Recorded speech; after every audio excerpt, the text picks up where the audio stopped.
All right, so this video is to help share information about drawing a one-point perspective. And you can see on the board that we have the grid established to this particular room. And our exercise is of the east wall with particular vanishing points as well as measuring points, ceiling height, etc.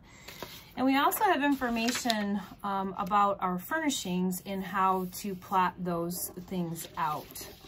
In this video, I'm going to focus on this particular chair here. And you can see that I have already established some lettering points around the perimeter to help us plot it out once we have it down on the grid here. The 1 foot by 1 foot boxes on the floor plan will help me so that I can more or less just kind of estimate where we're at rather than having to measure and remember that measurement every time. So I'm going to go ahead and I'm going to begin by plotting points A, B, C, and D so that I get the frame of the chair. So for letter D at the back here, I'm going to be 2 feet over and about 6 inches forward from the back wall plane. So I'll make a little note there as point D. Our next point is going to be 2 feet forward and about 6 inches over from what is the north wall. So this is going to be my plot C. I have point A and point B as well. So what we'll do is we'll go ahead and we have about 2.5 forward and a couple inches over. So 2.5 forward. Let's see, 1, 2, 3, 4 and about 2 or 3 inches out this way. So 1, 2, 3, 4 and a few inches this way. And then it was 2 and about a half out from the back. So we're going to go ahead and plot that this is point A. And for point B, we're going to say 1, 2, 3, 4, just a little over 4 boxes from the back wall plane. So 1, 2, 3, and 4. And we'll have just a little bit forward. And then we've got 1, 2, about 2.5 over. So 1, 2.5. So we're right about here for that mark for B.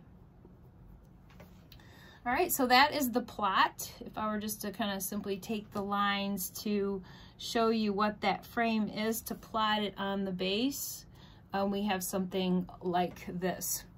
Now, when you have your other items, for instance, when I'm standing here and looking this direction, obviously A is going to block part of this chair, C is going to block part of it, D would block part of E, C would be on its own where we would see it, no pun intended, but what I'm doing today is I'm sharing information about drawing an object at an angle. We'll draw in letter A and see how we see it in our viewpoint and if it blocks any of that. I may do it in a second layer of paper, but because the focus is the trickiest things of an angled object in the circle, that's where I'll be focusing on how to draw those in place, okay? Now, when we're establishing what the heights are for our chair, and we have the slipper chair, and we've looked at the chart for what we had a 20-inch seat height and a 33-inch back height. And so what I've done is make a side note off here on the page. That way it's a little bit easier than flipping back and forth to the other side. By having the drawing in place and having the bar to work with, what's good about this is to establish what the height is, I've got to go over to my nearest wall plane and go up because that's the only thing I've got plotted out. By utilizing the bar, it makes sure that I'm keeping straight with what I'm doing. So for instance, letter D on the back side here is 33 inches. So I'm going to take letter D, I'm going to go over to this wall plane here and see where it intersects. And then I will come on back up with letter D, and it's going to be 33 inches high. This would be 30, and this is going to be 33. So to help, because all of those things are the 33, and I keep going back to that wall plane, I'm just going to give myself a little bit of a gauge up here so that I know this is 33 inches high off the ground. And that way I can share that information also with C, F, and E. I took D, I went over to the side wall plane, and then took the line up, established what 33 inches over on that side is. Now I'm gonna bring it back over so that I can identify what point D is. Now the trick with point D, if I'm taking it back there, what may happen is I may not see it because letter E is there, but we'll go ahead and plot it all out and we'll see what happens. So this is point D here. Then we'll go ahead and we'll identify what letter C is, taking it over to that nearest wall plane. Where it comes up, I already know where 33 inches is off the ground. Then I will bring the line back over and simply bring it up from where letter C was. Okay, so now I have letter C, letter D. So this is the angle in the back here. Now I need to establish what F and E are. I can plot that out as well. This would be 2 and about 3 inches over, right, over around here. And then I have to establish that it's probably around 9 inches from that back wall plane. So it looks like I'm gonna be right around here for my letter E. And for letter F, I'm going to be, if I plan this to be 6 inches, it looks like this will be about 9 inches over from that side. So if this was the half, here's 9 inches over here. And it is 2 feet, about 5-6 inches there. I'm going to line it up with that line that I already established just to help myself out. And then what we'll do is F is going to go, will go up, but where I stop, I don't know until I take it back over to the wall plane, bring it up from this point here, intersect at this point, and then bring that line back over. There's not a huge difference with C and E. It's a little bit tight. So all you're really going to have is letter F. There's not, oops, saying letter E. Let me just find my eraser here. I marked it with the wrong one. Okay. And I don't really need to identify what that was anymore anyway. This is going to be letter F. We're just bringing it up higher. Then we need to establish with letter E. Letter E is going to come up here. Where it hits, we don't know until we take it back over to the wall plane. Identify where it is that it goes up. Take it until we hit this. And then bring it on over here. So there's not much with this particular angle. We are seeing letter D, but that's about what you're going to get on that angle, and then you just curve it back to that, or angle it back to that, and angle it back to that. So this was letter E. So that's how that back end will go. Now let's take a look. If we have a back height, right, so I'll draw in some of this so you can see it. We have a back height, but where is our seat height, right? So how far does that go? And then we start to see the seat.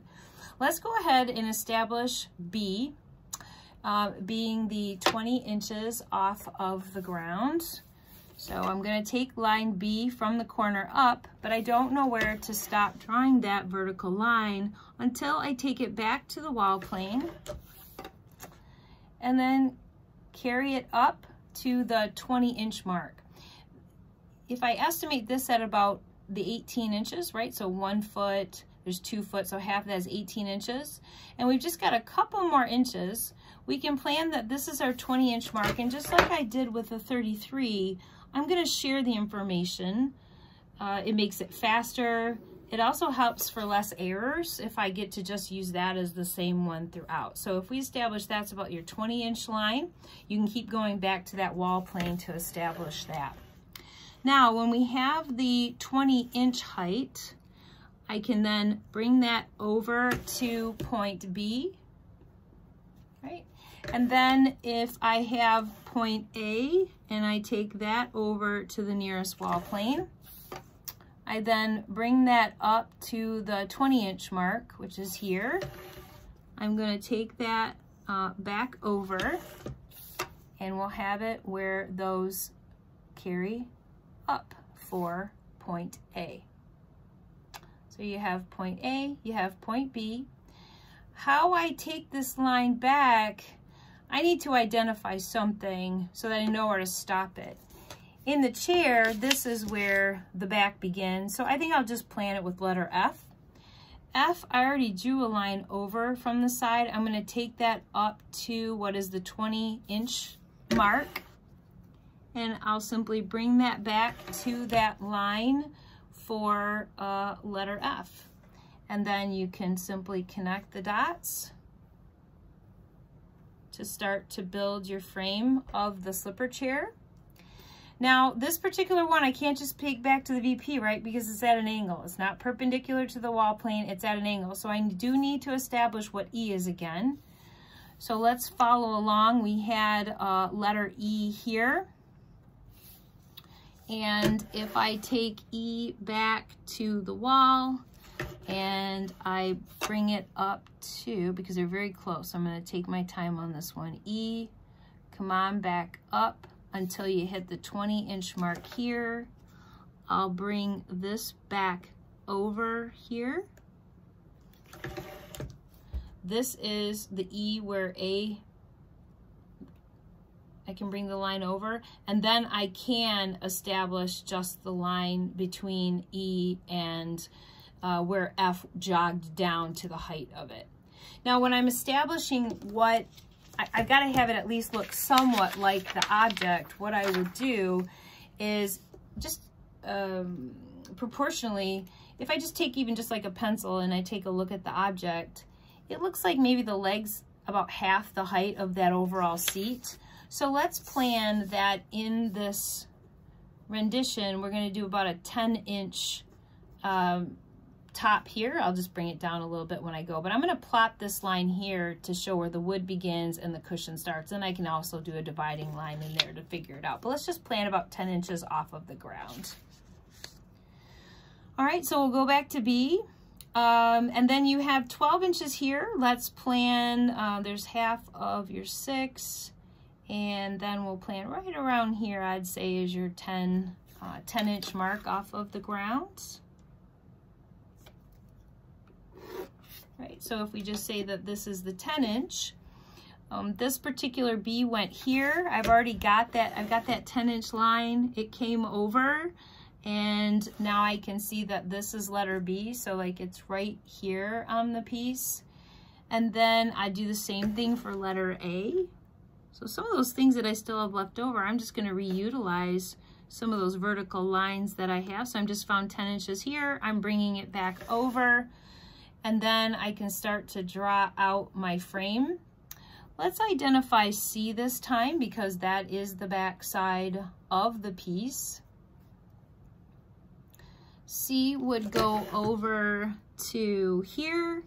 It would then come on up to the 10-inch mark, and then I will bring it back over. So you're always going back to that wall and building your piece. And then your legs you can identify with, a lot of times on those, I'll even do the squares on the item itself. And then you can plan out where it would be. If you think you can kind of imagine it here as well, maybe you want to just do something like that. Bring it over a little bit more. And then I'm just going to carry, well, looks like I better have it go more on towards the front. I think I'll just make it simple on myself to do the front. All right, so you'd come on up, and you've got, when you build that, you've got 3 sides of the shape for the leg. And basically with this angle, see how that back of our square, I didn't get rid of that yet? We don't see that, it covers over it. So all I really need to do is just identify the 3 sides of this leg as well. All right, so when I get done, here is the basic outline on my sheet.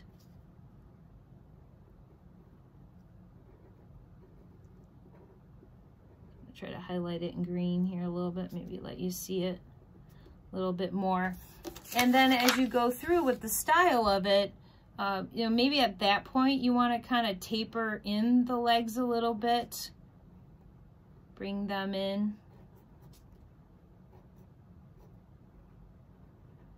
It's kind of hard at first to get those down, and you could take another sheet of paper when you get done as well, should you want to do that, and then retrace it over it when you get done. Okay, so that takes care of the chair that's over on the back side over here. The next thing that I'd like to tackle, because that is a tricky one to do, is to go ahead and work with the circle. Now with the circle, I'm gonna try to break it down into a size that I can, well, let me show you what I'm gonna do. I'm looking at this as about 3 feet across. So I'm gonna have 18 inches as the halfway mark. And I'm gonna use my bar, I'm not really tacking my drawing down, but I am gonna make sure it's straight to it. I'm gonna go ahead and quarter my circle. And in fact, what I'll do is I'll do it with this marker again so you can see it. And if we plot out the circle, it gives the ability to put points along it that will help you plot it out. So let's use a similar technique here with A, B, C, and D. Those would be the heart on the main parts of where you're gonna plot it out. Now, if I plot it out on the circle, it's really hard to know what the angle is supposed to be, especially when you're first doing it. Like I could do one. It might not be too bad. You're gonna kind of have to guess some of the circles with that.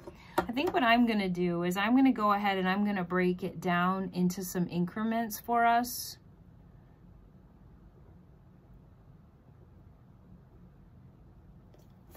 And I'm gonna plot that right onto the circle. Right, so see if we can, will that work if I break it down? Nope. All right, we're just gonna equally distance it on the outline than the circumference. So what we'll do is we're gonna go ahead and here's my halfway point. And let's say that this is the halfway point. You can establish another halfway point as well. And here's where you can keep the consistency. What I would do is whatever you marked here, you're gonna go ahead and mark it on the other side, because if I do that to line it up, it'll make it really easy for me to just carry my lines on the grid as well. So I'll show you what I mean by that. Okay. And then we'll identify how we're gonna letter those. But you could do something like that. You could just do the 4 and maybe 1 in the middle. Let's just try these 4 and I can show you what I mean by plotting it out. The back of the circle is 1, 2, 3, 4, 5.5 feet away from the back wall. So if we look at 1, 2, 3, 4, 5, we'll just identify what do we think is that halfway mark. So we know it's 5.5 feet from the back wall. And if I'm working my way over from this plane again, it's 1, 2, 3, 4, 5. 1, 2, 3, 4, and 5. So actually, my point of letter A is back here. All right, and what I'm gonna do also is I'm gonna erase these letters here just so we can kind of don't get mixed up with too many letters. All right, so there was the slipper chair. And then we have point A. I'm going to plot out point B, C, and also point D. 1, 2, 3, 4, 5, 6, 7 feet from the back. 1, 2, 3, 4, 5, 6, 7 from the back. Right, so it's going to be about here. This time I'm going to come over from this side. It's 1, 2, 3, 4.5. 1, 2, 3, 4.5. So if I connect those two, that means that this is point B. Point C is going to come forward to the 6. So this looks like 1.5 boxes forward. 1.5. So there's my halfway mark for C. And then what's great is, do you see how this A and C are perpendicular to the back wall plane? This means that I get to share that information. So I can plot out C right there. And because B and D line up, I can do the same thing. I can bring the line over here. All I have to figure out is how far it is from this wall. So 1, 2, 3.5. 1, 2, 3.5. Right? So I've just plotted out A, B, C, and D. And what's tricky is I'm looking at it a little bit from this angle, so it's looking a little wonky, but you want to trust your system. Now I can go to that halfway point. Let's just see if we can work it without the extras to put the dots in. So if I were to say this is E, this is F, this is G, and this is H.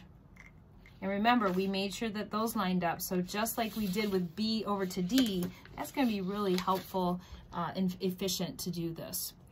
If I take a look at E, 1, 2, 3, 4, 5, 6 from the back. 1, 2, 3, 4, 5, 6 from the back. So I know I'm here. I am 1, 2, 3, 4 feet over from the side. 1, 2, 3, 4 over from the side. So here's letter E.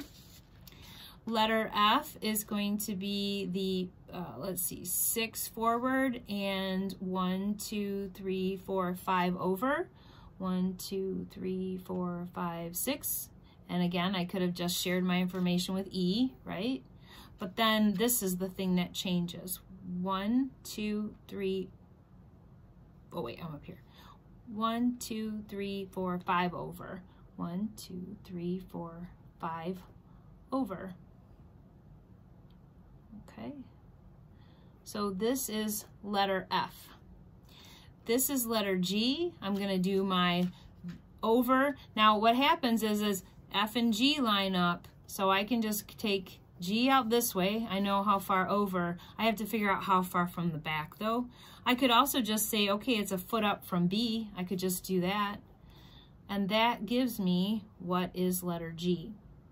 Letter H is going to be between D and C here. And again, remember it shares because it goes perpendicular right to that back wall plane, so I can follow my line. So I know H will be along here. It looks like it's about a foot forward from D, so I'm just simply going to have this, and this is letter H. So that's how you can plot that out. It looks like it's working pretty well. You could do those extra dots if you needed, but I think I'm going to leave it at that for right now. And then what I'm going to do is simply follow the curve, and we'll see how it goes. Right, so this would be the idea, and you can see that this is seems to be curving a little better. I'm going to just exaggerate that a little more just to soften that. But that's the idea of how you're plotting it down. Now what we're going to do is, the idea of the object is a skirt, so you can leave that circle we're going to carry. It'll be hidden back here, and I can erase it out when we get to that. But let's go ahead and let's do the seat height. Now remember, we had 20 inches over on this wall. So why don't we just simply take a couple letters. So for instance, letter C. Let's take C over to this wall plane. It says that the ottoman has the same seat height at 20 inches, so we get to share that information. I'm going to go over to 20-inch mark, and I'm just going to simply bring it over. And that particular one was letter C. Right, so here I have letter C. Now remember, C and A lined up. So if I took C over, found the 20, came back over, brought the line up, and I know that that's letter C, A is going to be pretty easy. I can take A up, and in this case, I don't have to actually go back to that wall. All I would do is take C and go back to the VP. So if this is letter C and this is letter A, because I just brought A up. Yeah, that's right. I'm gonna make sure it was straight. It's starting to play tricks on my eyes. This is letter C and this is letter A. So this gives you the chance to share information. Now, it's not that we're going to see the back side of A, so I'm going to take that information out. But I use the line between A and C because they both lined up back to the wall plane on the way I set up my grid. I'm going to share information on a few of these and just carry. So like H, I can carry the height over. D, I can carry the height over. So let's go ahead and we'll try H as our next letter to consider. We'll take letter H over to the wall until we hit the 20-inch mark on this wall. I'm going to bring that back over, and this is letter H. So right now I have C, A, and H. If E and H share a line, I can share that height information like I did on A. So I'm going to take E, go back to the VP, and then I'm going to bring my point E up to here. So this is point E. Then I will go up with letter D. I'll take it over to the nearest wall plane, and I'll come on up at 20. I'll bring that back over. Let's see, so this is D, comes over. Okay, yeah, it's 20. It just looks a little higher because so what's happening is if you can see this now, I'm starting to get the curve for how this is gonna go. That's my side so far of how I'm getting it to go up. And I can share the information, like for instance with H also lines up with G. So I'm gonna bring the line over from H. I'm gonna bring where G comes up there, and now I can plot G. We established C. It looks like G's the next one, so I'm gonna bring that around to that. We've got letter B. B lines up with D, so let's share that information. We know that D plotted out up here. We'll bring that over. I gotta bring it over a little bit more. And then we bring B up like so. And that means that there's that curve. This point here is letter F. We'll bring this up. How tall I stop that line, I'll share the information from E. So I'll just bring my line over from E. This is letter F. And then back here was letter A. So I can close my circle. And you'll see in this case what's going to happen then, right, is that I'm going to hide that.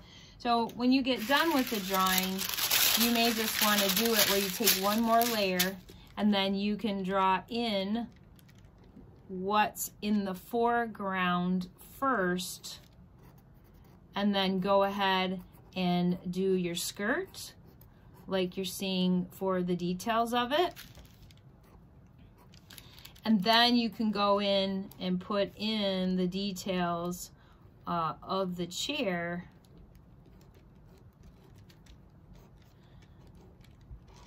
It's just a matter of, can you figure out where these details are if part of it gets blocked? If you can, you didn't need to go through any of drawing that other one. You could just leave it at that. We'll just go ahead and put some tufts in here so that we can try to get it so that it looks relatively close to what we see. I had mentioned about adding in that extra thickness there, and we'll go ahead and add in some frame there like we saw within the detail of the object, right? So far we have our ottoman. It looks like we have some folds here just to kind of show the upholstering technique of it. And if you take a look and you pull that up, here's the idea of what that is starting to look like. Okay, and then you'd go through and add in the other details of the other objects. So you can see that we see letter C You can bring letter D out. It looks like we will see letter D. It's going to plot out over here. So your next steps will be to plot it out on the grid and then carry the lines up just like we did here. But this will be a lot easier because it's squared to the back wall plane. It's either perpendicular or parallel.